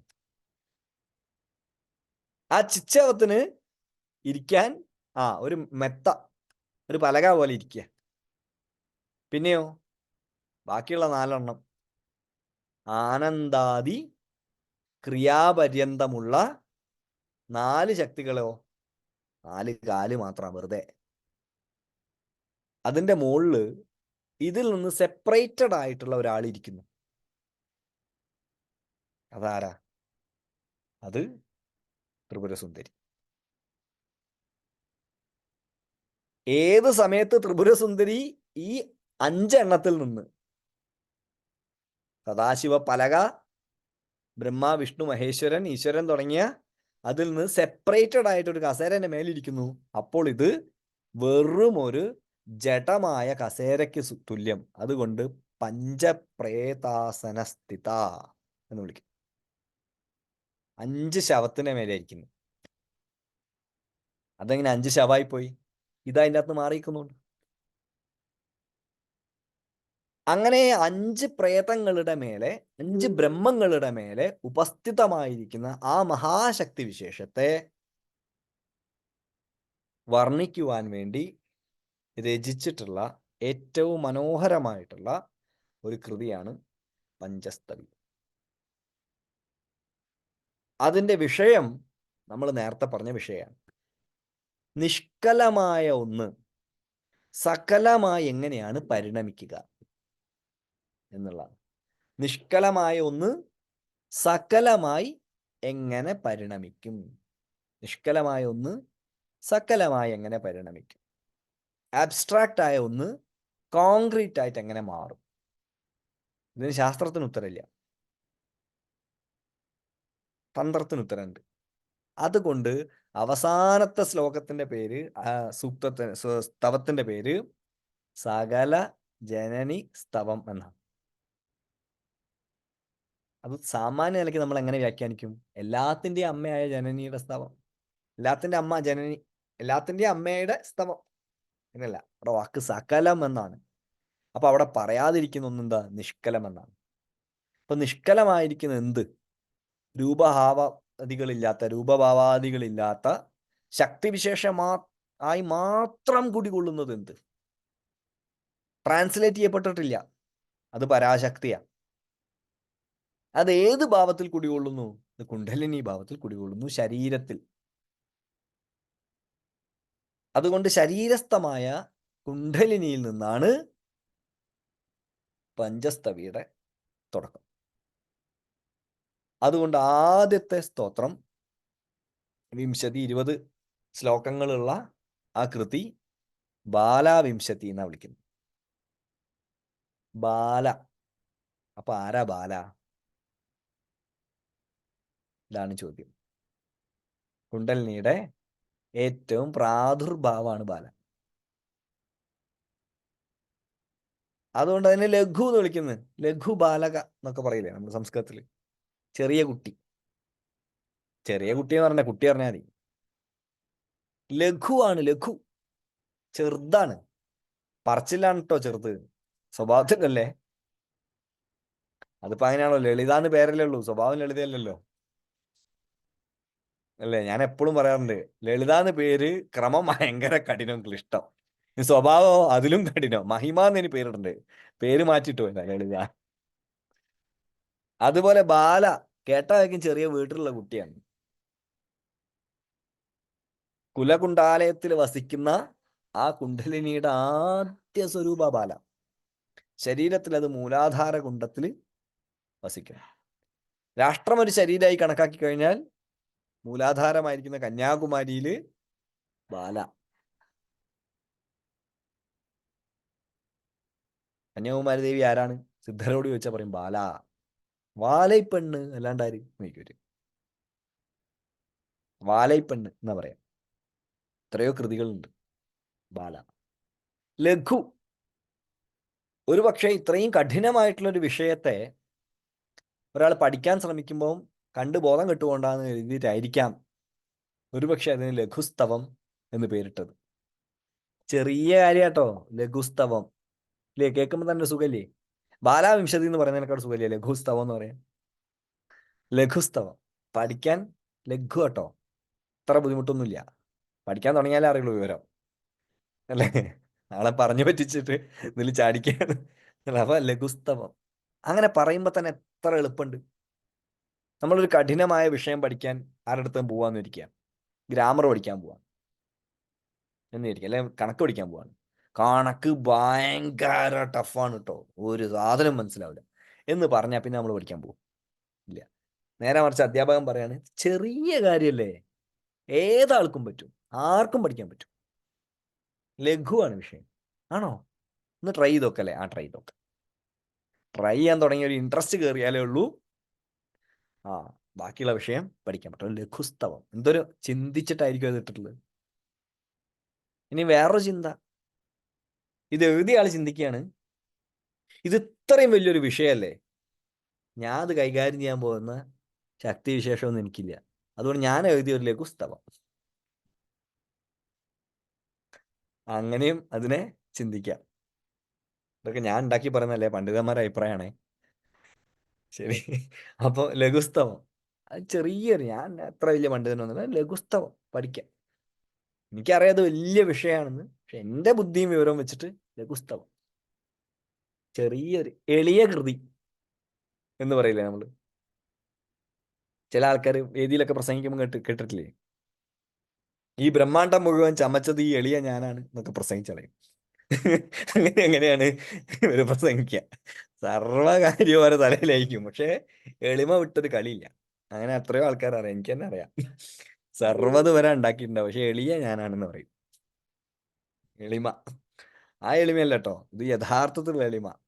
ഈ വലിയ കൃതി, ഈ അമ്മ, ഈ ശക്തിവിശേഷത്തെ കൈകാര്യം ചെയ്യാനുള്ള ഒരു കഴിവും ശേഷിയും എനിക്കില്ല, പക്ഷെ ഞാൻ എഴുതി ഈ കൃതി, അത് ലഘുസ്തവാട്ടോ, എളിമ, ചെറിയ കൃതി. വായിക്കാൻ തുടങ്ങിയാൽ അറിയാം ചെറിയ കൃതിയാണോ അല്ലേന്ന്. അപ്പൊ നമ്മളിത് ചിത്തൊക്കെ എഴുതി വെച്ചിട്ടാണോ മനുഷ്യ അത് ലഘുസ്തവാന്ന് പറഞ്ഞ് നമ്മൾ ചിന്തിക്കും. ഇനി അത് എഴുതിയ കർത്താവിന്റെ പേര് ലഘു പട്ടാരകനാണെന്ന് പറയുന്നു. ലഘു പട്ടാരകൻ, അതുകൊണ്ട് ലഘുസ്തവം. ലഘു പട്ടാരകൻ, ചെറിയ പട്ടാരകൻ. ആരായ ഭട്ടാരകൻ? ഭട്ടാരികയുടെ ആ ഭട്ടാരികയുടെ ശിവന്റെ പേരാണ് ഭട്ടാരകൻ. ഭട്ടാരിക ആരാണ്? പരാഭട്ടാരിക ആരാണ്? ദേവി. അപ്പൊ പരാഭട്ടാരകനോ? ഭഗവാൻ. ആരാണ് ദേവിയെ ഭട്ടാരികയെ പൂജിക്കുന്നത്? ഭട്ടാരകനല്ലേ. ശിവനല്ലാതെ ശക്തിയെ പൂജിക്കാൻ പറ്റുമോ? ആർക്കും ശിവനല്ലാതെ ശക്തിയെ കാണാൻ പോലും പറ്റില്ല. സൗന്ദര്യലഹരി വ്യക്തമായി പറയുന്നില്ലേ അത്? അപ്സര സ്ത്രീകളായിട്ടുള്ള രംഭാദി അപ്സര സ്ത്രീകൾ അല്ലെ, ഉർവശി, രംഭ, മേനക, തിലോത്തമ തുടങ്ങിയിട്ടുള്ള ലോകത്തെ സൗന്ദര്യത്തിന്റെ അവസാന വാക്കാണ് ഇവരൊക്കെ. മിസ് കോസ്മോസ് എന്നൊക്കെ പറയേണ്ടി വരും. മിസ് യൂണിറ്റ് അല്ലേ, മിസ് കോസ്മോസ്, മിസ് അണ്ടകടാഹം, അങ്ങനെ അവാർഡ് കൊടുക്കുക അല്ലെ. സർവ്വ അണ്ടകടാഹത്തിലേക്കും വെച്ചിട്ട് സുന്ദരിമാരാണ് ഇവർ. ഇവരെക്കാട്ടും വലിയ സൗന്ദര്യം ഇല്ല. ആളുകൾ സ്വർഗത്ത് പോകണമെന്ന് വിചാരിക്കുന്നത് തന്നെ ഇവരെ കാണാനാ അല്ലേ. അല്ലേ, നമ്മ പുരാണങ്ങളിലൊക്കെ അങ്ങനത്തെ പരാമർശങ്ങളില്ലേ? എപ്പ ആര് സ്വർഗത്ത് പോയാലും ഈ അപ്സരസുകൾ വന്ന ഒരു കഥ ഉണ്ടാവും. അപ്പൊ കാണുന്നവർക്കും കേൾക്കുന്നവർക്കും ഒക്കെ എല്ലാ മതക്കാർക്കും സ്വർഗത്ത് പോകാൻ ആഗ്രഹം വരെ കാണാൻ വേണ്ടിയിട്ടാണ്. പേര് മാറ്റണ്ടാവുന്ന മാത്രമേ ഉള്ളൂ അപ്സരസുകളെ. സ്വർഗത്ത് പോകുന്നതിന് ഒറ്റ ഉദ്ദേശമുള്ളൂ, ഇവരെ കാണുക. അവരെങ്ങനെ കാണുക? ഇത്രയും സുന്ദരിമാരായിട്ടുള്ള ആളുകൾ ഉണ്ടോ? സുന്ദരന്മാരായിട്ടുള്ള തിരിച്ചും ദേവന്മാര് യക്ഷന്മാരൊക്കെ സുന്ദരന്മാരാണ്. മനുഷ്യന്റെ ഒരു ആഗ്രഹങ്ങളാണ് ഇതൊക്കെ. ഈ അപ്സരസുകള് പ്രാർത്ഥിക്കുകയാണ്. എന്തിനറിയോ? ശിവനാവാൻ. സൗന്ദര്യലഹരി വായിച്ചറിയാം. ശിവനായിട്ട് മാറാൻ പ്രാർത്ഥിക്കുക. നമ്മളൊക്കെ അങ്ങനെ പ്രാർത്ഥിക്കുന്നുണ്ട്, ശിവോഹം ശിവോഹം ശിവോഹം എന്ന് പ്രാർത്ഥിക്കുന്നുണ്ട്. പക്ഷെ ഈ അപ്സരസുകള് ശിവനാവാൻ പ്രാർത്ഥിക്കുന്നത് എന്തിനാണെന്നറിയോ? ശിവനായാൽ മാത്രമേ ശക്തിനെ കാണാൻ പറ്റുള്ളൂ.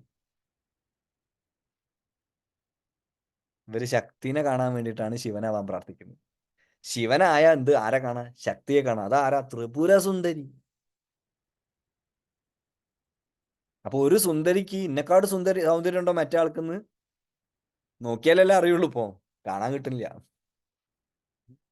അപ്പൊ ആ ദേവി സൗന്ദര്യത്തെ കണ്ട് അതിനെ സെലിബ്രേറ്റ് ചെയ്യാൻ, അത് അങ്ങനത്തെ ആരുമല്ല, അപ്സര സ്ത്രീകൾ ദേവി സൗന്ദര്യത്തെ സെലിബ്രേറ്റ് ചെയ്യാൻ വേണ്ടി, അതിനെ അപ്രീഷിയേറ്റ് ചെയ്യാൻ വേണ്ടി ചെറിയൊരു ആഗ്രഹം വെച്ചിരിക്കുന്നു, ശിവനാവാൻ. ശിവനായിട്ട് മാറാൻ ഇതിലും കുറഞ്ഞൊരു ആഗ്രഹം ഇല്ല. അത്രയും കുറഞ്ഞൊരു ആഗ്രഹമാണ് ഇവര് പ്രാർത്ഥിക്കുന്നത്. ശിവനാക്കി തരണേ, ശിവനാക്കി തരണേ. എന്തിനാ? ദേവിയെ കാണാൻ. ശിവനാവുന്നത് രണ്ടാമത്തെ കാര്യം അവർക്ക്. ഒന്നാമത്തെ കാര്യം എന്താ? ദേവിയെ കാണണം. ആലോചിക്കണം. അപ്പൊ ഭഗവാന് മാത്രം ആരെ കാണാൻ പറ്റുള്ളൂ? ദേവിയെ കാണുവാൻ സാധ്യമായിട്ട്. അതുകൊണ്ട് ലഘു ഭട്ടാരകൻ എന്ന പേരിൽ ഭട്ടാരകൻ എന്ന ശബ്ദം ശിവശബ്ദം തന്നെയാണ്. അങ്ങനെയെങ്കിൽ അതിന്റെ അർത്ഥം എന്താ? ഭട്ടാരകനായിക്കൊണ്ട് മാത്രമേ ഭട്ടാരികയ്ക്ക് പൂജ ചെയ്യാൻ പാടുകയുള്ളൂ. ശിവം ഭൂത്വ ശിവം യജേത് എന്ന് പറയുന്ന പോലെ ശിവം ഭൂത്വ ശക്തിം യജേത്. ശിവനായിക്കൊണ്ട് മാത്രമേ ശക്തിയെ പൂജിക്കാൻ സാധ്യമാവുള്ളൂ. അപ്പൊ ഞാൻ ശക്തിയെ പൂജിക്കണമെങ്കിൽ ഞാൻ ആരാവണം? ശിവനാവണം. നിങ്ങൾ ശക്തിയെ പൂജിക്കണമെങ്കിൽ നിങ്ങൾ ആരാവണം? നിങ്ങൾ ശിവനാവണം. അപ്പോ ശക്തിയെ, പരാഭട്ടാരികയെ പൂജിക്കുന്നവരൊക്കെ ആരായി മാറണം? ഭട്ടാരകന്മാരായി മാറണം. ആ ഭട്ടാരകന്മാരാണ് ദേവിയെ പൂജിക്കുന്നത്. ആ ഭട്ടാരകന്മാർക്ക് നമ്മുടെ നാട്ടില് വിളിക്കുന്ന പേരാണ് പിടാരന്മാര്. പിടാരർ എന്ന് വിളിക്കും. ഏത് പിടാരർ? നമ്മളറിയുന്ന പിടാരന്മാര്. നമ്മളറിയുന്ന പിടാരന്മാർ എവിടെയുള്ള? ഈ ശാക്തക്കാവുകളിൽ ഇത് ചെയ്യുന്ന ആളുകളാണ് പിടാരന്മാര്. മൂസത്, പിടാരർ എന്നൊക്കെ കേട്ടിട്ടില്ലേ? മാടായിക്കാവില്, അങ്ങനെ അവിടേക്കൊക്കെ പിടാരന്മാരാണ്. ആ പിടാരൻ എന്താ? ഭട്ടാരകനാണ്. അപ്പൊ ആ പിടാരന്മാരെ കൂട്ടത്തിൽ മൂത്ത പിടാരരുണ്ടാവും, ഇളയ പിടാരരുണ്ടാവും, ഇല്ലേ? അല്ലെ? നമ്പൂരിമാരെ കൂട്ടത്തിൽ അപ്പൻ ഇല്ലേ? മൂത്ത ആളുണ്ടാവും, അല്ലെ ഇളയ ആളുണ്ടാവും, ഒക്കെ ഉണ്ടാവും. അതുപോലെ പിടാരന്മാരെ കൂട്ടത്തിൽ മൂത്ത ആളുണ്ട്, ഇളയ ആളുണ്ട്. ഇളയ പിടാരൻ ലഘു ഭട്ടാരകൻ. അപ്പൊ ഒരു ലഘു ഭട്ടാരകൻ, ഒരു ഇളയ പിടാരർ എഴുതിയിട്ടുള്ള ഒരു പണ്ഡിതനോട്, കേരളത്തിൽ ജീവിക്കുന്ന ഒരു പണ്ഡിതനോട് ഞാൻ പണ്ട് ഈ വിഷയം സംസാരിച്ചപ്പോൾ അദ്ദേഹം പറയുന്നത്, അത് മാടായിക്കാവിലുണ്ടായ ഒരു ഇളയ പിടാരർ എഴുതിയ പുസ്തകമാണെന്നോ. ഞാൻ ചെയ്ത് ബാലാവിംശതി. ഞാൻ അതെയോ, കുറേ മുമ്പ് പറഞ്ഞ ഇളയ പിടാരർ എഴുതിയാണ്. ലഘു ഭട്ടാരകൻ എന്നാ പറയുന്നത്. ആ ലഘു ഭട്ടാരകൻ എഴുതിയിട്ടുള്ള കൃതിയായിട്ടുള്ള ബാലാവിംശതിയാണ് ലഘു സ്തവം എന്ന പേരിൽ കാശ്മീരിൽ ആളുകൾ ചൊല്ലുന്നത്. അപ്പൊ നോക്കൂ, കേരളത്തിന് കാശ്മീരായിട്ട് ബന്ധമില്ലേ? കാശ്മീരത്തിലുള്ള ആളുകൾ കേരളത്തിന്റെ കൃതി ചൊല്ലുന്നില്ലേ? അവരുടെ നിത്യോപാസന പദ്ധതിന്റെ ഭാഗമാക്കിയിട്ടില്ലേ? നിങ്ങൾ ഏതൊരു കാശ്മീരി പണ്ഡിറ്റിനെയും, സാമ്പ്രദായികമായി ജീവിക്കുന്ന ഏതൊരു കാശ്മീരി പണ്ഡിറ്റിനെ കണ്ടാലും അയാള് പഞ്ചസ്തവി ചൊല്ലും. ആദ്യം ഇതാണ്. പക്ഷെ അവർക്കത് കേരളത്തിലുള്ള ഒരു ലഘുഭട്ടാരകന്റെ കൃതിയാണെന്നുള്ളത് ചിലപ്പം അറിഞ്ഞോളണമെന്നില്ല. കേരളത്തിൽ ശ്രീവിദ്യാ പാരമ്പര്യത്തിലോ മറ്റു ഉപാസനാ പാരമ്പര്യം, കൂടുതൽ ശ്രീവിദ്യാ പാരമ്പര്യത്തിൽ ആരെങ്കിലും സഞ്ചരിക്കുന്നുണ്ടെങ്കിൽ ആദ്യം പഠിക്കാൻ കൊടുക്കുന്ന ഒരു ഗ്രന്ഥം ബാലാവിംശതിയാണ്. ബാലാവിംശതി പഠിക്കാൻ പറയും. എന്നോടൊക്കെ ആദ്യം പഠിപ്പിച്ച ഗ്രന്ഥം ബാലാവിംശതിയാണ്. അന്ന് ബാലാവിംശതി എന്താണെന്ന് അറിഞ്ഞൂടാ. അന്ന് എനിക്കൊരു ത്രില്ലുണ്ട്. ഇത് കൈക്കുളങ്ങര രാമവാര്യര് ബാലാവിംശതിക്കൊരു കമന്ററി എഴുതിയിട്ടുണ്ട്. അപ്പൊ എൻ്റെ ഹീറോ ആണ് അന്ന് കൈക്കുളങ്ങര രാമവാര്യർ. കണ്ടിയൂരിന് ഇഷ്ടമാണ്, പക്ഷെ അതിലും ഗംഭീരനാണ് കൈക്കുളങ്ങര രാമവാര്യർ എന്നുള്ള ചിന്ത ഉള്ളിലുണ്ട്. രണ്ടാൾക്കാരും ഒരുപോലെ നിൽക്കുക, രണ്ട് സൂര്യന്മാരെ പോലെയാണ് സത്യത്തിൽ നിൽക്കുന്നത്. രണ്ടുപേരും ബാലാവിംശതിക്കൊരു എഴുതിയിട്ടുണ്ട്, വ്യാഖ്യാനം എഴുതിയിട്ടുണ്ട്. ആ കാരണം കൊണ്ട് ഞാൻ കൈക്കുളങ്ങരയുടെയാണ് വായിച്ച് പഠിച്ചിട്ടുള്ളത്. കണ്ടിയൂരിന്റെ പഠനാർത്ഥം പിന്നീട് വായിക്കാണ്ടായി. രണ്ടും അതിമനോഹരമായിട്ടുള്ള വ്യാഖ്യാനങ്ങളാണ്, രണ്ട് തലത്തിൽ നിൽക്കുന്ന വ്യാഖ്യാനങ്ങളാണ്. ഈ പഞ്ചസ്തവി എടുക്കുന്ന സമയത്ത്, ക്ലാസ് ആയിട്ട് എടുക്കുന്ന സമയത്ത് ഈ 5 സ്തവങ്ങളും, അടുത്തത് ചർച്ചാസ്തവമാണ്. ഇപ്പോൾ ബാലാവിംശതി തീർന്ന്, ലഘുസ്തവം തീർന്ന് കുറച്ചു കാലം കഴിഞ്ഞിട്ട് നമുക്ക് ചർച്ചാസ്തവം എടുക്കാം. ചർച്ചാസ്തവം ആഴത്തിലുള്ള ചിന്തയ്ക്ക് വഴിമരുന്നിടുന്നതാണ്. പിന്നെ അംബാസ്തവമാണ്, ദേവിയെക്കുറിച്ചുള്ള വളരെ വിശദമായിട്ടുള്ള നിരീക്ഷണമുള്ള അംബാസ്തവം. ഘടസ്തവം എന്താ? ഘടസ്തവം സംഘട്ടനാണ്. സംഘട്ടനം കൂട്ടിച്ചേർക്കലാണ്. ശരീരസ്ഥമായിരിക്കുന്ന ശക്തിവിശേഷത്തിന്റെ ശിവശക്തിയാത്മകമായ സ്വഭാവത്തെക്കുറിച്ച് പറഞ്ഞ ഘടസ്തവം. അത് പറഞ്ഞ് സകല ജനനിസ്തവം. അപ്പൊ പഞ്ചസ്തവിയില് ലഘുസ്തവം, ചർച്ചാസ്തവം, ഘടസ്തവം, അംബാസ്തവം, സകല ജനനിസ്തവം. അങ്ങനെ 5 സ്തവങ്ങളായിക്കൊണ്ട് വളരെ കൃത്യമായിട്ട് സൃഷ്ടിസ്ഥിതി സംഹാര തിരോഭാവ അനുഗ്രഹങ്ങളെ, ചിദ് ആനന്ദ ഇച്ഛാജ്ഞാന ക്രിയാശക്തികളെ, സദാശിവ ഈശ്വര ബ്രഹ്മ വിഷ്ണു രുദ്രശക്തികളെ, ബോധത്തിന്റെ 5 തലങ്ങളായിട്ടുള്ള ഏതൊക്കെയാ പറയൂ? ജാഗ്രത്, സ്വപ്ന, സുഷുപ്തി, തുരീയം, തുരീയാതീതം, ഇവയെല്ലാം ഈ പഞ്ചസ്തവിയിലൂടെ വിശദമാക്കിയിരിക്കുന്നു. നമ്മുടെ മുമ്പിൽ ആദ്യമായിട്ട് ബാലാവിംശതിയായിട്ടുള്ളത് ശ്രീനാഥ്ജിന് മുമ്പ്, എനിക്ക് തോന്നുന്നു കുറച്ച് മുമ്പാണ് എടുത്തതെന്ന് തോന്നുന്നു, എടുത്തിട്ടുണ്ടെന്നാണ് ഞാൻ ഓർക്കുന്നത്. ആ ക്ലാസ്സിൽ ഇരുന്നവരുണ്ടെങ്കിൽ കൂടുതൽ ആഴത്തിൽ ഒന്നും കൂടി കേൾക്കാൻ ശ്രമിക്കുക. നമുക്ക് ഈ 2 കണ്ടിയൂരിന്റെ വ്യാഖ്യാനവും കൈക്കുളങ്ങര രാമവാര്യരുടെ വ്യാഖ്യാനവും, അതുപോലെ ബാലാവിംശതിയെ വ്യാഖ്യാനിച്ച് മറ്റു പണ്ഡിതന്മാർ എഴുതിയിട്ടുള്ള വ്യാഖ്യാനവും ഒക്കെ ഒരുപോലെ നോക്കിക്കൊണ്ട് ഈ മനോഹരമായിട്ടുള്ള ദേവീസ്തുതി പരിചയിക്കാം. ഒപ്പം ബാല എന്ന് പറയുന്ന ശക്തിവിശേഷത്തെ ഏറ്റവും അടുത്തറിയാനും മനസ്സിലാകാനും സാധ്യമാവുന്ന ഒരു ഗ്രന്ഥമായിരിക്കും ലഘുസ്തവം ബാലാവിംശതി. നമുക്ക് നാളെ മുതലാണോ വിപിനെ? നാളെ മുതലോ മറ്റന്നാൾ മുതലോ തുടങ്ങാം. നാളെ മുതലോ മറ്റന്നാൾ മുതലോ നമുക്ക് ലഘുസ്തവം ആരംഭിക്കാം. ഒരു നല്ലൊരു തുടക്കം, ഒരു മുഴുവൻ ഈ 5 സ്തവങ്ങളും നമുക്ക് പഠിക്കാനുള്ള ഭാഗ്യം ഉണ്ടാവട്ടെ. ഒരു വലിയ കൃതി, ദേവിയെ ഇത്രയും മനോഹരമായിട്ട് അവതരിപ്പിച്ചിരിക്കുന്ന മറ്റൊരു കൃതി സൗന്ദര്യലഹരിയാണ്. ഇത് ആഴത്തിൽ പല വിഷയങ്ങളെ ചർച്ച ചെയ്യുന്ന, ആഴത്തിൽ പോകുന്ന ഈ താന്ത്രികമായിട്ടുള്ള മനോഹരമായിട്ടുള്ള കൃതി പഠിക്കാനുള്ള അവസരം ഉണ്ടാവട്ടെ എന്ന് പ്രാർത്ഥിക്കുന്നു.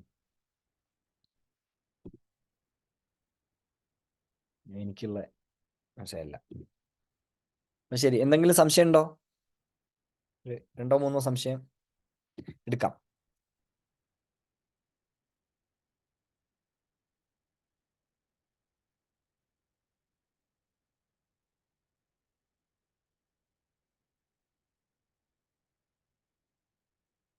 വിജയേട്ട കുറെ കാലമായി കണ്ടിട്ട്, സന്തോഷം.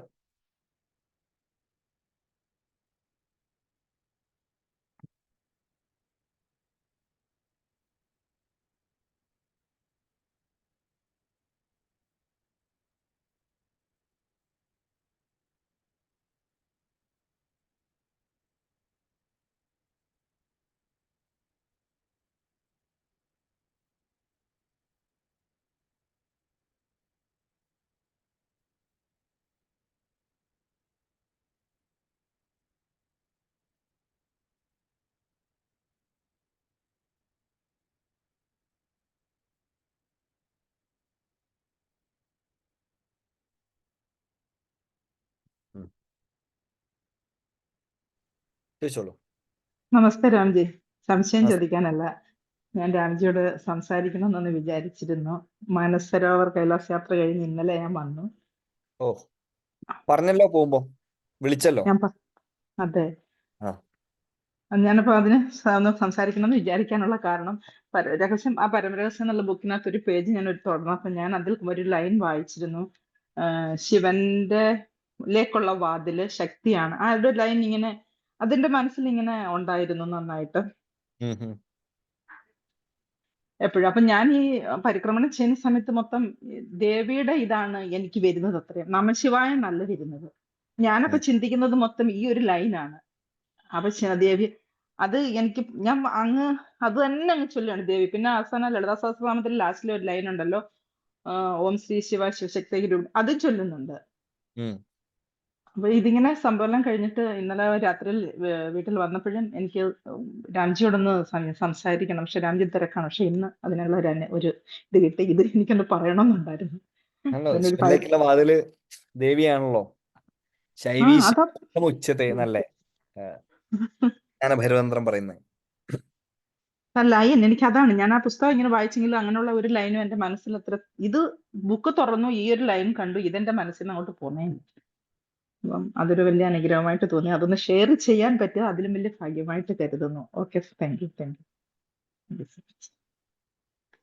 പ്രഭാവ ചേച്ചി.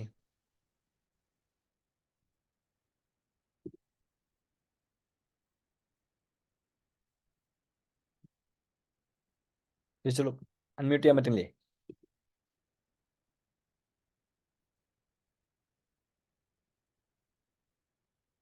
അൺമ്യൂട്ടാണ് ചെയ്യേണ്ടത്. വീഡിയോ ഓഫായി പോയി.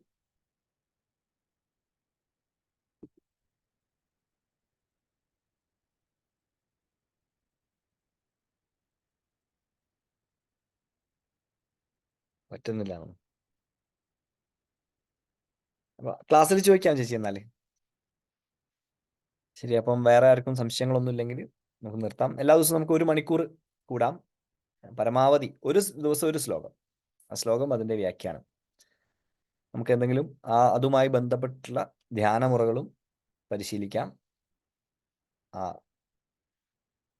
പഞ്ചസ്തവിയെ ആസ്പദമാക്കിയിട്ടുള്ള ഉപായങ്ങൾ ആസ്പദമാക്കിയിട്ടുള്ള ആണവോപായം, ശാക്തോപായം, ശാംഭവോപായം, അനുപായം, ഇച്ഛോപായം, ജ്ഞാനോപായം, ക്രിയോപായം എന്ന് വിളിക്കപ്പെടുന്ന, പിന്നെയോ ആനന്ദോപായം, പിന്നെയുള്ള എന്താ ചിത്തോപായാണ്. ചിത്തോപായല്ല, ചിത്തോപായത്തിൽ നിന്ന് പറയാൻ പറ്റില്ല, അതിൽ അങ്ങോട്ട് ലയിക്കല.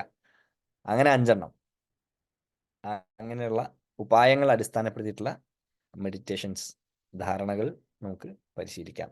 അപ്പം എല്ലാവർക്കും നമസ്കാരം, ശുഭരാത്രി, നമഃശിവായ. എല്ലാവരെയും ക്ലാസ്സിന് കാണാം എന്ന് വിചാരിക്കുന്നു. നമഃശിവായ.